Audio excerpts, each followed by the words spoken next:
A gente estava olhando para 2026 como algo lá longe, né? Uma conversa para começar, sei lá, depois das municipais. Mas a política brasileira não espera. Nunca. De uma hora para outra, o tabuleiro virou. E o PL colocou uma peça central em jogo. Flávio Bolsonaro, oficializado pelo próprio pai como pré-candidato à presidência. E o detalhe, assim, curioso é que Jair Bolsonaro não chamou de escolha, mas de missão. Hoje, a gente vai mergulhar de cabeça nas análises de especialistas para entender o que essa missão realmente significa. É uma jogada de mestre, um risco calculado e, afinal, como isso mexe com todo o resto do cenário. E é importante dizer, né, que esse movimento vai muito além do simbolismo. É como se as placas tectônicas da política tivessem se mexido de verdade. A gente já viu impacto não só na relação com o governo, mas, o que talvez seja mais explosivo, dentro do próprio campo conservador. Alianças que pareciam certas agora estão em suspenso, e uma disputa pela liderança da direita, que estava meio quieta, foi reacesa com força total. A tranquilidade, se aqui existia, acabou. Certo. Então, a primeira pergunta que salta aos olhos, e que todas as fontes que a gente analisou levantam é: por que o Flávio?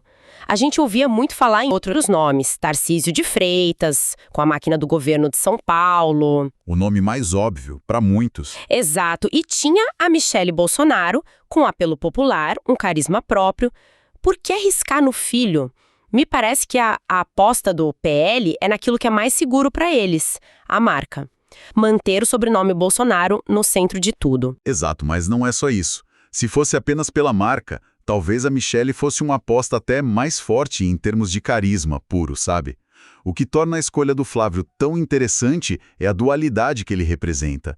Por um lado, ele é a continuidade, a herança ideológica, o sangue. Ele garante que a base mais fiel, o núcleo duro, não se disperse. Mas, por outro lado, ele é um político completamente diferente do pai. Ele é senador, tem anos de experiência no legislativo, ele sabe negociar, ele circula pelos corredores do Congresso de uma forma que o pai nunca soube, ou nunca quis. Ele fala a língua de Brasília, como se diz. Perfeitamente. Ele tem uma relação muito mais pragmática com o Centrão, por exemplo. Então, para a cúpula do PL, para o Valdemar Costa Neto, ele surge como uma solução, assim, quase ideal. Ele tem o sobrenome para energizar a militância e, ao mesmo tempo, tem a habilidade política para construir as pontes necessárias para uma campanha presidencial, que hoje em dia é impossível de se fazer sozinho. Ele é a tentativa de unir o radicalismo da base com o pragmatismo da política real. Mas essa solução ideal do PL não foi recebida com festa por todo mundo, né? Pelo contrário. O que as análises mostram é que o anúncio abriu uma caixa de Pandora. Ficou claro que existe uma fissura, uma divisão bem real na direita. Sim. Muita gente no campo conservador, tanto eleitores quanto outras lideranças, esperava por um nome que pudesse furar a bolha. Talvez alguém como Tarcísio, que tem uma imagem mais de gestor. E essa divisão levanta uma questão fundamental. Afinal, quem é o dono da direita no Brasil? O PL, com a maior bancada, tenta se impor como o grande articulador, o maestro que define a música. Mas o ecossistema da direita é muito mais selvagem e descentralizado. Existem os influenciadores, os governadores com poder próprio, outros partidos. E ninguém ali está muito disposto a simplesmente aceitar uma decisão que vem de cima para baixo, especialmente uma que parece um projeto familiar. Peraí, então, no meio dessa confusão toda, dessa queda de braço interna, o próprio Flávio solta uma frase que deixou todo mundo coçando a cabeça. Ele disse, com todas as letras, que há um preço para desistir. Isso é muito estranho para alguém que acaba de ser lançado como candidato a presidente. Qual o sentido disso? Olha, à primeira vista, parece um erro de comunicação primário. Um pré-candidato que já começa falando em desistir transmite uma insegurança gigantesca. Isso afasta aliados, esfria a militância e faz o mercado financeiro, que observa tudo, ligar o sinal de alerta. É como anunciar o noivado e já discutir o divórcio. Exato. Gera uma desconfiança imediata sobre a solidez do projeto. Mas será que é só um erro ou tem um jogo mais complexo por trás? Se a gente junta essa fala com a percepção de que a candidatura não é um consenso, começa a se desenhar outro cenário. E se a candidatura não for o objetivo final, mas sim uma ferramenta, uma peça de negociação? Aí a gente entra na outra interpretação, a mais estratégica. O tal preço para desistir. Exato. Nessa leitura, a pré-candidatura funciona como uma moeda de troca valiosíssima. Ao colocar o nome mais forte da família na mesa, eles elevam o cacife da negociação. Negociar o quê? Aí pode ser qualquer coisa. Desde uma anistia para o pai e outros aliados, que é uma pauta sempre presente, até a garantia de proteção jurídica para o grupo. Ou, no cenário mais pragmático, garantir posições-chave, como a vice-presidência na chapa de outro candidato, ou o comando de ministérios importantes no futuro governo. A candidatura vira um ativo para ser negociado no momento certo. Certo. Então essa ambiguidade já nasceu com a pré-campanha. Mas, deixando a polêmica de lado por um momento, vamos focar na estratégia. Se o plano for levar a candidatura a sério, quais são os trunfos que o PL acredita ter na mão com o nome de Flávio? O mais óbvio, que todos os analistas concordam, é a herança. Sem dúvida, o principal ativo é o que a gente pode chamar de capital emocional. Jair Bolsonaro construiu, ao longo de anos, uma base de eleitores extremamente fiel e mobilizada. É um eleitorado que não vota apenas por propostas, mas por um sentimento de pertencimento, sabe? Flávio herda isso. Ele não começa do zero. Ele já parte de um patamar de 25, 30% de intenções de voto que muitos políticos levariam a vida inteira para tentar alcançar. Isso por si só já o coloca diretamente no jogo. Me parece então que a aposta do PL é dupla. Primeiro, usar esse capital emocional como ponto de partida. E segundo, usar a habilidade de Flávio, o negociador, para construir em cima disso. É isso. Exatamente. A estratégia tem esses dois pilares. O primeiro é a base garantida. O segundo é a expansão. A meta é usar essa capacidade de diálogo do Flávio para montar uma coalizão grande e robusta. A ideia é trazer para a aliança partidos como republicanos, ou progressistas, talvez até um pedaço do União Brasil.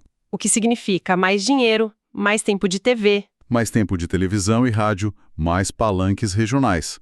Sem essa estrutura, uma campanha presidencial hoje é praticamente inviável. E tem um terceiro elemento nessa equação, que é o tipo de eleitor que eles querem buscar. Não é só o bolsonarista raiz, certo? A percepção é que Flávio pode ser mais palatável. Isso.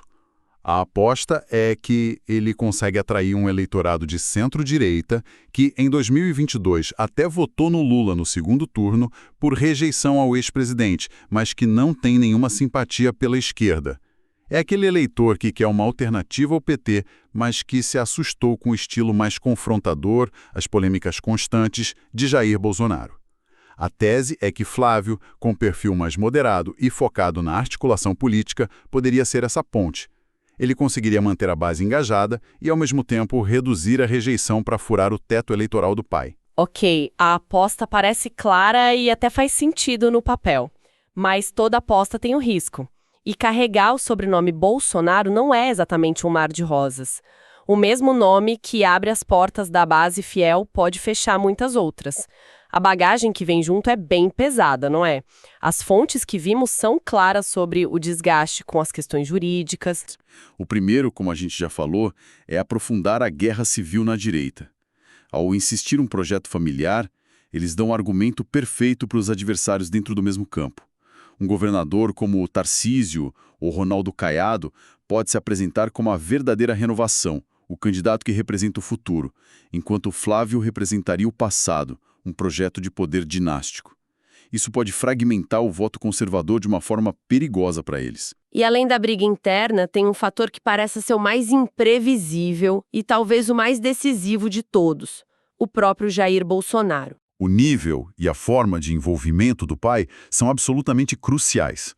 Se Jair Bolsonaro abraçar a campanha do filho com unhas e dentes, se ele for para os palanques, se usar toda a sua força nas redes sociais para transferir seu capital político, a candidatura pode ganhar uma força avassaladora. Ele pode, de fato, eleger o filho. Mas e o contrário? O contrário é devastador. Um apoio morno, protocolar, ou, pior ainda, um apoio dividido com o ex-presidente flertando com outros nomes pode esvaziar a candidatura de Flávio completamente. Ela perderia seu principal motor. A campanha de Flávio não sobrevive sem o endosso total e apaixonado do pai. Essa dependência extrema é, ao mesmo tempo, a maior força e a maior fraqueza do projeto. Ele não é um candidato autônomo, ele é e sempre será o candidato do Bolsonaro. Diante de toda essa complexidade, com tantos pontos fortes e fracos, a gente começa a ver os analistas desenhando os futuros possíveis. Não é uma coisa só, mas alguns caminhos que essa pré-candidatura pode seguir até 2026. Basicamente, as fontes apontam para 3 grandes cenários. Sim, podemos pensar em 3 rotas bem distintas. A primeira é o cenário de consolidação. É o melhor cenário para o PL, claro. Nele, Flávio consegue superar essa desconfiança inicial, costura os acordos, une a maior parte da direita em torno do seu nome e, com o apoio total do pai, começa a crescer de forma consistente nas pesquisas. Ele se tornaria o protagonista indiscutível do campo conservador, o nome natural para enfrentar a esquerda, numa tentativa de replicar o fenômeno de 2018. Um cenário em que tudo dá certo para eles.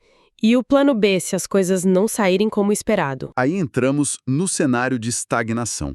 A pré-candidatura simplesmente não decola. Ele patina nas pesquisas, ali na casa dos 10%, 15%, não consegue fechar alianças importantes e o entusiasmo da base não se materializa. A candidatura não pega, como se diz. Exato, não pega. Diante disso, a pressão interna no PL e dos partidos aliados se tornaria insustentável, forçando uma troca. O partido teria que buscar um plano B, provavelmente cedendo a cabeça de chapa para o nome como Tarcísio.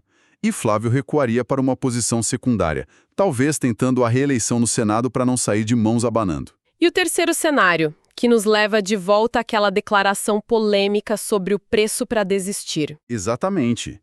É o cenário de barganha. Aqui, a candidatura nunca teve como objetivo real chegar até o fim. Ela foi criada como um instrumento tático. O capital político de ser o candidato oficial do bolsonarismo seria usado como ficha na mesa de negociação. Com o tempo, eles trocariam o apoio a outro candidato de direita por concessões valiosas. A vaga de vice, o controle de ministérios Ou a anistia. ou, o mais falado nos bastidores, a aprovação de alguma pauta de interesse direto do grupo, como a anistia. A candidatura, nesse caso, é uma ferramenta de poder, não um fim em si mesma. Fica claro que, qualquer que seja o caminho, este anúncio já mudou o jogo. A oficialização de Flávio Bolsonaro obrigou todo mundo, da esquerda à direita, a recalcular os planos, acabou a especulação. Agora existem peças concretas se movendo no tabuleiro de 2026 e a direita fez o seu primeiro grande movimento. É uma aposta de risco altíssimo, com uma recompensa igualmente alta. Flávio entra nessa corrida carregando não só o poder, mas todo o peso de um sobrenome que redefiniu a política brasileira recente. Pode ser uma jogada genial do clã Bolsonaro para se manter no poder, ou pode ser um passo em falso que abre espaço para o surgimento de novas lideranças na direita. De qualquer forma, o jogo começou para valer, e essa foi a primeira cartada.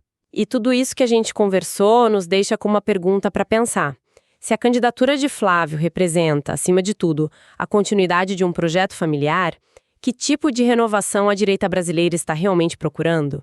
E talvez mais importante, se essa aposta na herança não funcionar, quem estaria pronto